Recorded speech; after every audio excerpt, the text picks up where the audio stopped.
Hey guys, kemarin gue sempet bikin solidarity post buat Palestine. Dan hari ini gue mau breakdown desain gue sambil kita bahas sejarah dan fakta-fakta unik sedikit. Desain yang pertama ini namanya olive tree atau pohon zaitun. Tahu gak sih kalian kalau 66% orang Israel itu alergi sama sebuk sarinya dari si pohon zaitun? Lucu ya, mereka ngaku itu tanah mereka, tapi mereka nggak cocok sama tanaman-tanaman yang ada di sana. Selanjutnya ada Kevie. Pasti kalian sering lihat ini.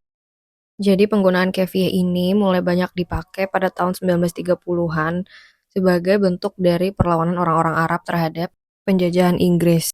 Dan sejak saat itu, kefir selalu dipakai sebagai simbol ketangguhan dan perlawanan dari orang-orang Palestina. Next, ada semangka atau watermelon.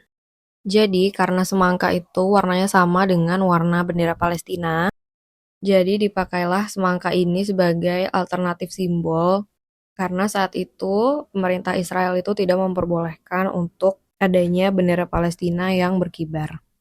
Selanjutnya ada map dari wilayah Palestina itu sendiri.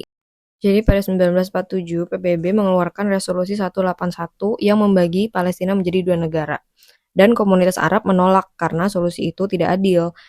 Penduduk Palestina yang saat itu 67% mendapatkan tanah hanya 43%. Tetapi penduduk Yahudi yang populasinya hanya 33% saat itu mendapatkan tanah 56%.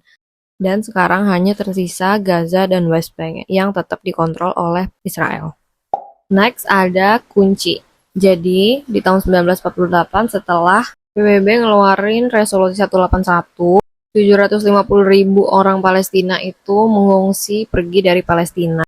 Dan sampai sekarang mereka itu masih punya tuh kunci rumah yang mereka tinggali dulu di Palestina. Dan mereka itu menunggu sampai saatnya mereka punya hak untuk kembali ke tanah air mereka yang dirampas. Gitu guys. Kenapa sih gue repot-repot ngebahas ini?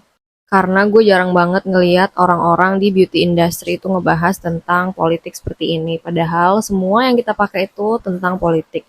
Jadi gue harap teman-teman bisa lebih melek atas apa yang sedang terjadi di dunia ini. Jadi kita yang gak cuma cantik, tapi juga berakal dan berhati baik. See you guys in the next video. Bye-bye.